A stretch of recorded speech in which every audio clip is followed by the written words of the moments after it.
Hello heathens, and welcome to my channel. I am Beauty Heathen, and my channel is dedicated to the exploration of paganism through the medium of cosmetics. If you enjoy the subject matter or find my content of interest, please don't forget to like, subscribe, and set the bell to all to be notified of when I upload new videos. Now, I'm sure many of you, based on the title of this video, are wondering, what is she talking about? And that is, recently, for those who have not heard or follow the drama community by any means or measure, or a mukbang community, which the mukbang community is food eating, whether it be for ASMR or entertainment. And I'm using LA Girl, and today I'm using porcelain. I may regret this, but we will try.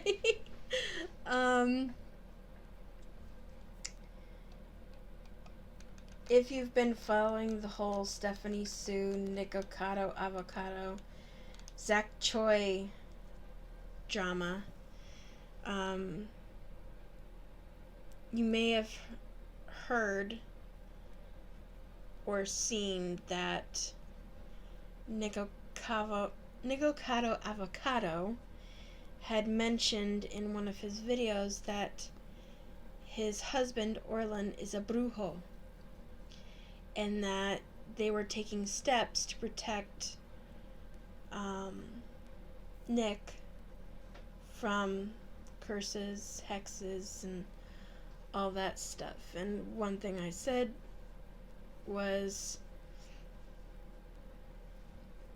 that perhaps I should make a video about how to not only know if you have been hexed, but how to resolve it.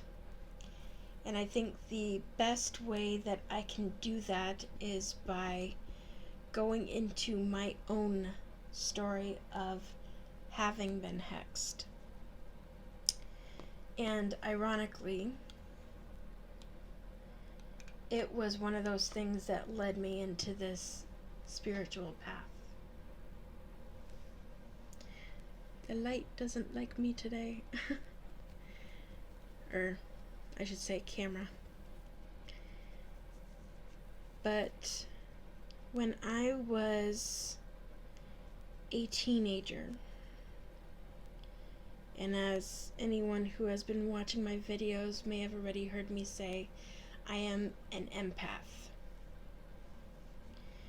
So that means I'm extremely sensitive to picking up on things, even when they're not necessarily meant for me. But when I was a young teenager, I was a fairly normal size. I was very healthy, very, very active. I had been playing sports. I had been not just musically inclined, but very active in not only my community, but in my school events and clubs and things of that nature. And when I was a teen, I went from having a very, very normal, healthy life to all of a sudden, literally, overnight, being very sick. And I'm not doing this with a script, so I'm going to do my best to go through it. But I live currently pretty close to some very populated areas and major cities, and in major cities, you have populations of people from all backgrounds and paths and spiritualities, and quite often you will find practitioners of magical arts. I'm not saying it's a guarantee, but if you know what you're looking at, know what you're looking for, you can sometimes find them. And of course, that's only if they're somewhat obvious in doing so. My own story, it's kind of a difficult subject for me to go through because it brings me back to a very triggering time for me, I should say. Because, like I just said, I went from being very healthy, very normal kid, very active. I was a pretty normal size, which now you can tell by my arms I am not, to being very sick, and doctors could not figure out what was wrong with me. I went through so much testing and so many. I think I saw 14 specialists during the years that I was extremely sick. And it literally was like that. It happened overnight. There was no warning. There was no history of anything. And I know that can happen without you being cursed, but just my gut instinct in all of this was that it wasn't medical. I didn't know why. I couldn't put my finger on it. I didn't know how to voice it. And of course, being a teenager, no one's going to listen to you anyway because you're just a stupid kid, and what the hell do you know?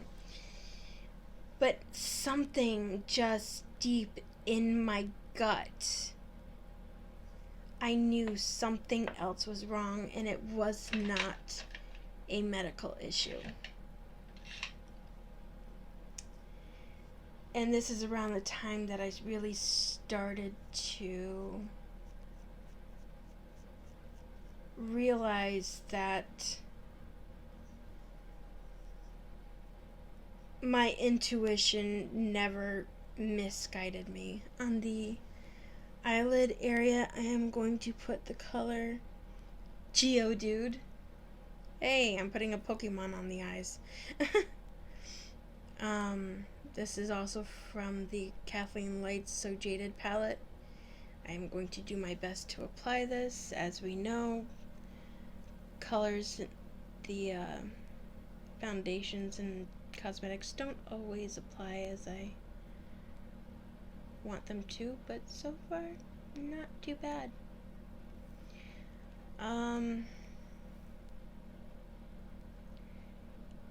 And I just, at the time I was seeing a pediatric physician, and God bless her, she worked tirelessly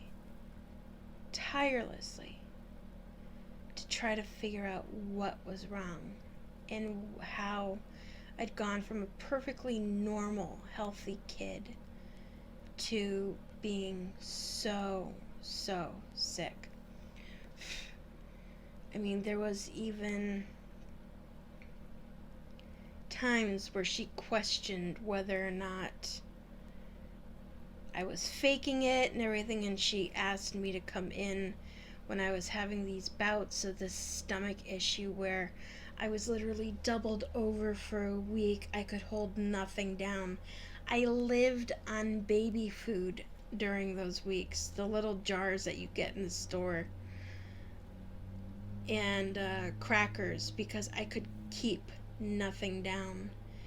And one of the issues that I'd had was I'd had a seizure, which started this whole thing off. And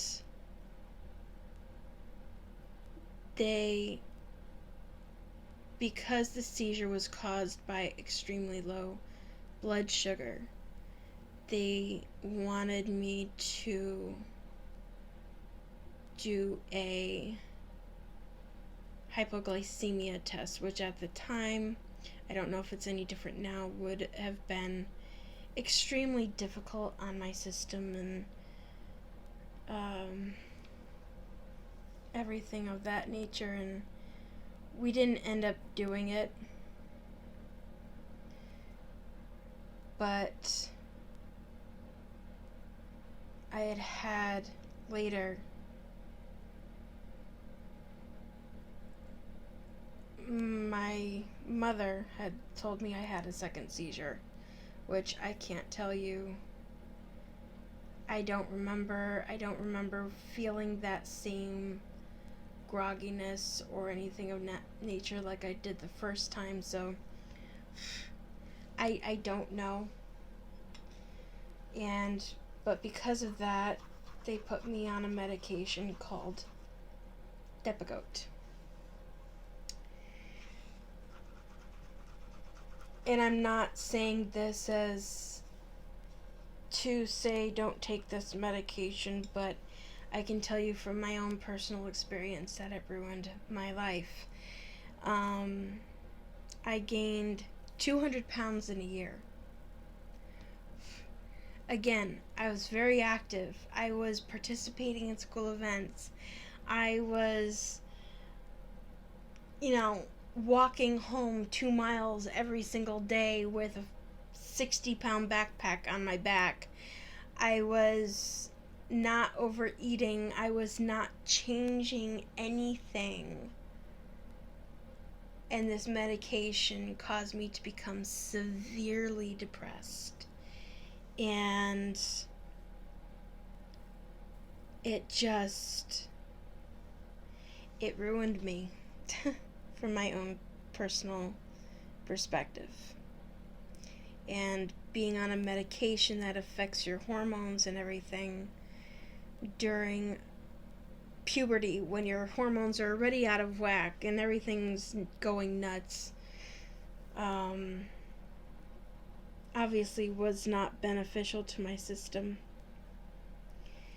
And there are still things that I'm working to correct. And all of this is a good reason why, if you follow me on social media, why I will so often get royally pissed, for lack of a better word, over fat shaming or targeting people for their weight.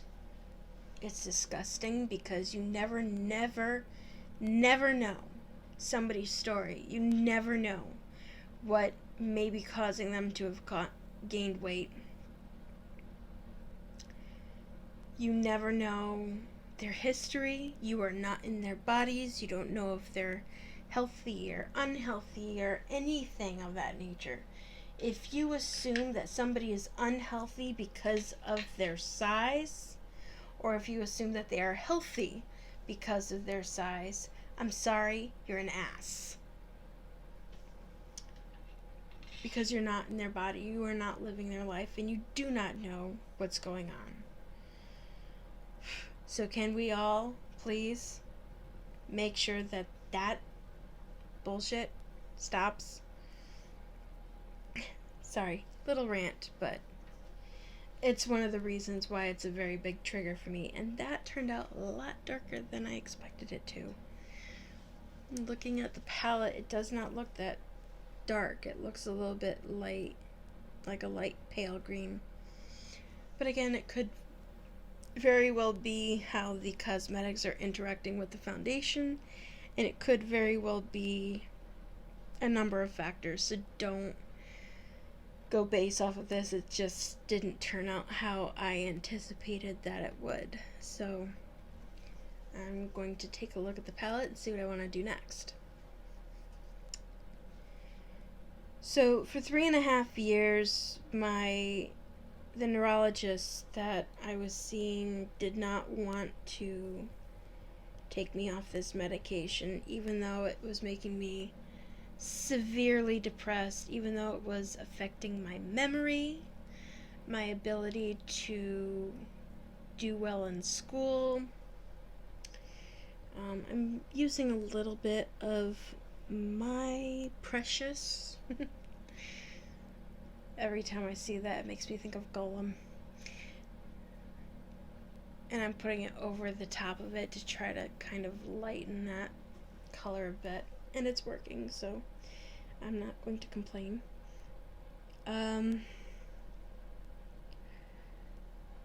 But yeah, the medication made me gain weight.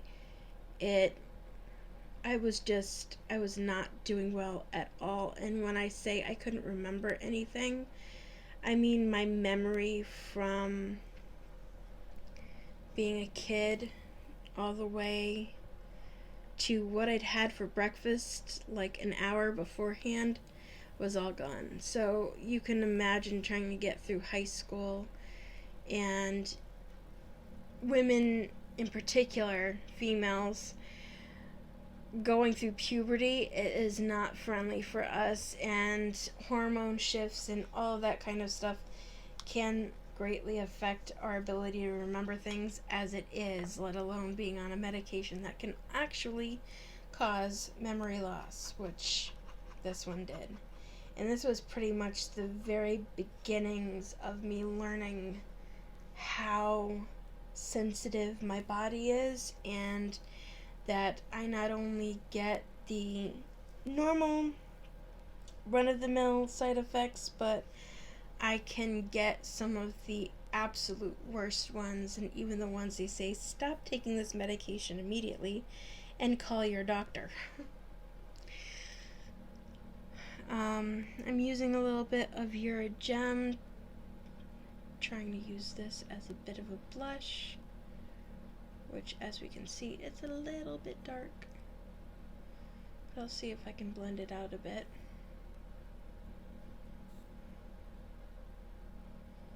And again, this would work better on normal human skin, so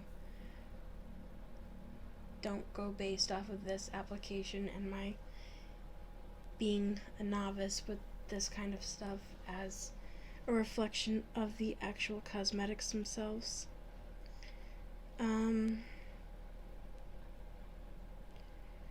But yeah, when I turned 18, because my doctors they wouldn't listen to me, and I did end up seeing a different neurologist when I became of legal age, because the one I'd been seeing was for kids, which I wasn't technically a kid, but I was still under the age of 18, so I was still legally a minor. I saw a different neurologist, and they did the same testing he had done, and they found that I did not have a form of epilepsy, and they found that there was no scarring on the brain or anything that they had suspected, which is why they had put me on the Depakote. I'm just trying to figure out what I kind of want to use a little bit of that Alexandrite. And yes, a number of the names in here are actual crystals. I want to see how that looks maybe on the eye, if I can get it to come up.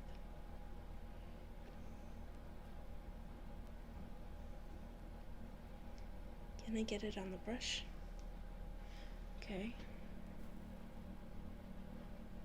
It doesn't seem to be doing much. Okay, there we go. Now we're getting the purple pigment.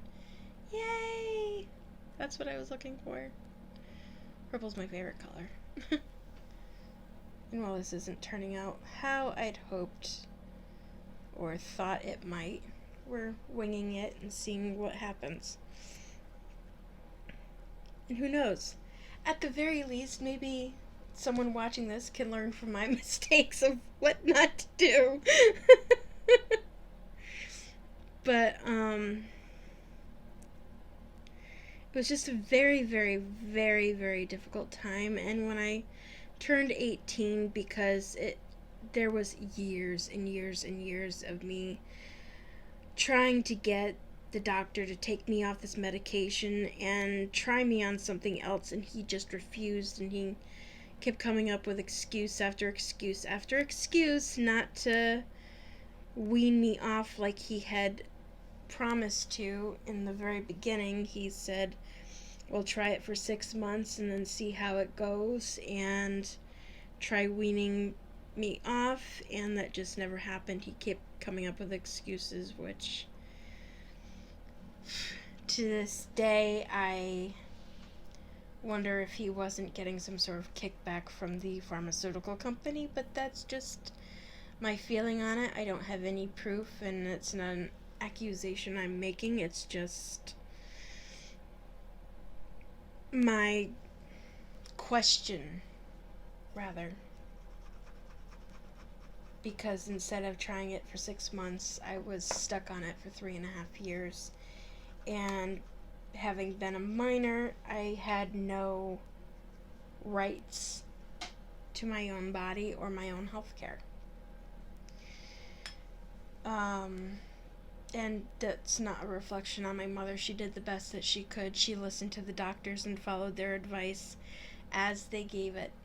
So I can't even blame her, and I can't even blame necessarily the 14 specialists, because they racked their brains trying to figure out what was wrong. The only one I hold a little bit of umbrage against is the neurologist. That's the only one.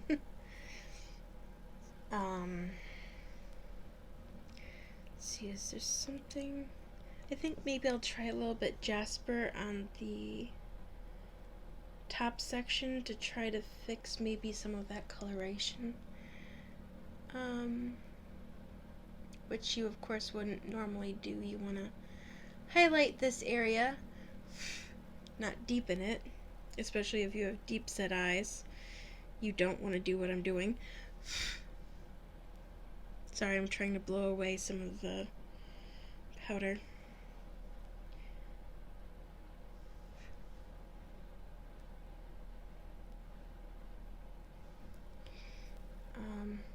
As we can see, I tend to be a lot better on the right eye than I am on the left eye. This seems to be a pattern. It will get fixed with practice, I promise. Well, I can't promise. I hope over time and developing some form of ability, maybe, just maybe, I can be a little less wonky. I'm going into pearl right now. I'm going to try to lighten that area a little bit. But, when I turned 18, after the neurologist I saw as an adult said that they didn't see any reason for me to stay on it, I was weaned off of the medication. That's another important thing to note, is that there are medications that you cannot just stop taking. Some of them you absolutely have to slowly stop taking them. Otherwise you can cause your body some serious harm. But we did. I've never had another seizure. But I always had this weight on my shoulders. And I'm not making a fat joke. That something still wasn't right. That with all of this time and everything going on, I still didn't feel completely right. And around this time is about the time that I started having the crisis of faith, I guess you could say, with being a Catholic and feeling not like I belonged. at all in that faith. And being in college, I really thrived in college. I really, not so much when I went to a 4-year school, which I dropped out of, and then I went to a 2-year school. I started really doing well there, but that school is the one that really I was able to explore a lot of anthropology and different cultures and medicine and things of that nature. I'm using this top left corner color. None of these are named, by the way. There's no names on the Cat palette. You just kind of like dig in and explore. But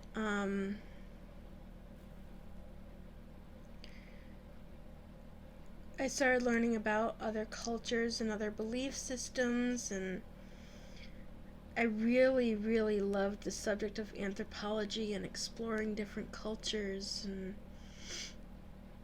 learning their belief systems and how they've carried through history and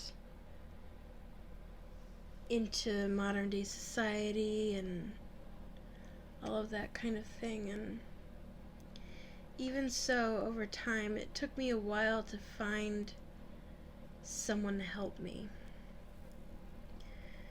And I want to say it was likely 11 years or so ago, I think, that in this exploration and feeling drawn to paganism, I had befriended some practitioners, one of which was Wiccan. Actually, I think I had a couple Wiccan friends at the time, but a family friend took me to see a Yoruba priest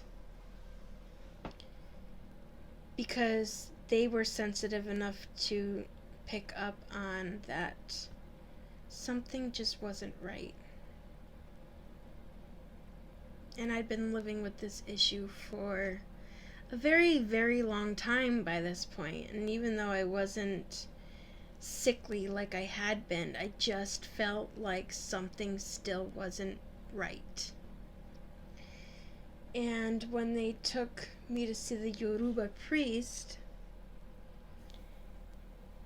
they diagnosed that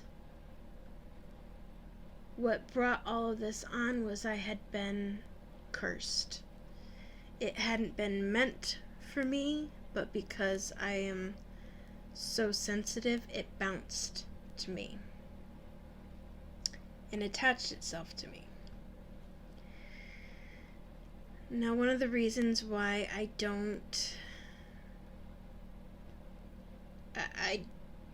am in no way, make, shape, or form feeling at home or feeling like Yoruba is the right path for me is there are some practitioners who practice animal sacrifice.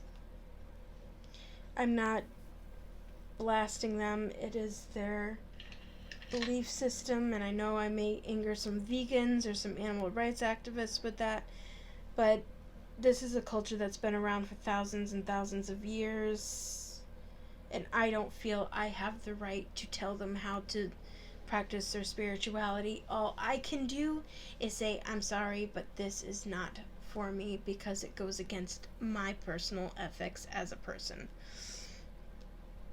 And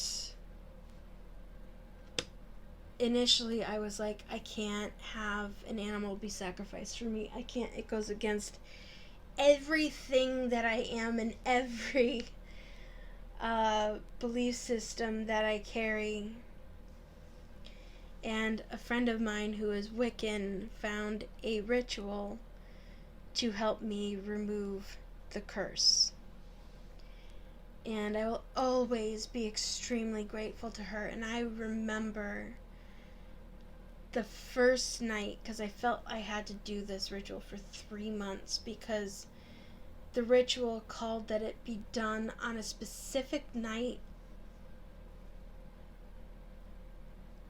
with a certain cycle of the moon.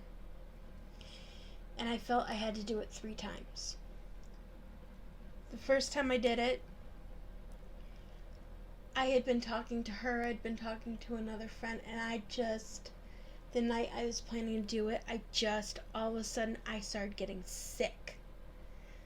And my fever spiked to like 104 degrees out of nowhere. I had not been sick before this moment. And with no indications of getting the flu or anything of that nature.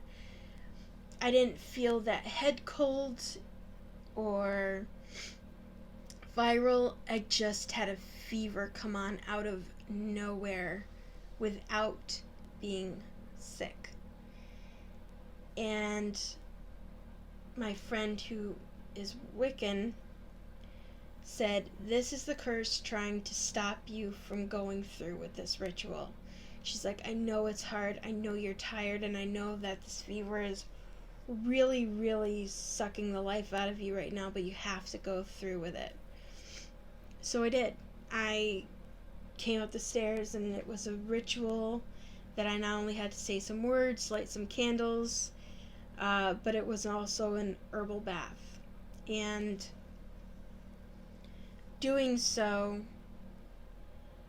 I went through with it, and the next morning, I remember it was like I was seeing the sun for the first time in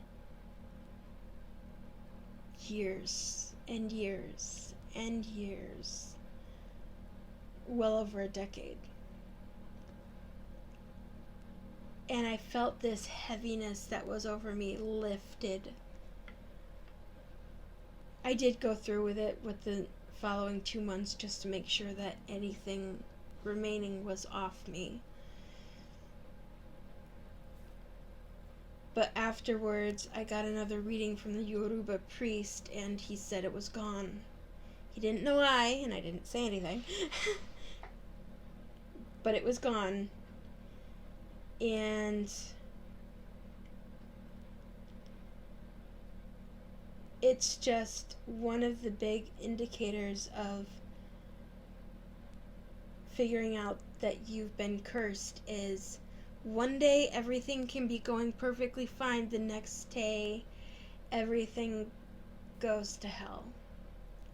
And it doesn't let up. Sometimes we can do that and have these cycles of things go crappy for a while, and then things get better, and then things go crappy for a while, and things get better. This was literally a period of 3.5 years of hell. And it just, even though it was getting better a little bit towards the end, because the curse had been on me for so long that it was getting weaker and weaker in strength. And the Yoruba priest who gave me the reading is the one who determined that the person who had done the curse was very sickly, and that the karma from having hurt innocent people, not just myself, but others as well, was finding its way back to her. And as she was getting weaker and sicker, it was weakening as well. But protecting yourself from hexes, something that I do every year, and I burn herbs for cleansing purposes and ritual purposes, and I have a cauldron. It's a very small cauldron. But what I do is, over some time, as the ash builds up, and after it's cooled completely, is I put it in a plastic container. And I will collect it over the period of a year, and each spring I will add herbs and salts to it. I will add black salt and white salt. I will add pepper to it. I will add herbs that are protective, like rosemary, and I will mix it all with the ash that I accumulated over the year of doing cleansings and everything of that nature, and I will spread it around my property line, and it acts as a protective barrier. And of course the wind will carry some of it, and I figure that is nature's way of not only protecting myself but others, which I'm glad to do. And it's one way that I keep negative and hostile energies that people may toss my way away from me as much as possible. I have protective crystals that cleanse my house all the time, myself. But yeah, if there's ever process or procedure that you would like more information on, I can of course provide that. But that's just one protective measure that I take. And that is how you can kind of generally figure out if you've been cursed, how to deal with it, and how to protect yourself from having it happen again. If you feel like you have been cursed, if you feel like you need some help, or if you just want a little bit of guidance or assistance, please feel free to reach out to me on any of my social medias. I'm always here. I always like helping people and guiding them as best as I can. It's kind of one of those things that I was put on earth to do, was help people, so I of course am willing to assist in any way I can. But yeah, just especially in this world and environment of hostility going around lately, make sure to protect yourselves, whether it be in the form of carrying a crystal or wearing black tourmaline amulet or ring or bracelet. Just take measures to protect yourself in whatever form that may be, because there's far too many hostile energies around as of late, and it never hurts to take an extra measure of protection. But yeah, that's my story time for today. And if you walk away with any information that may help you, I hope it's of assistance. And this is today's quasi-messy look, but it's not horrible. I've done far worse. So, with all of that said, until next time, brightest blessings and blessed be.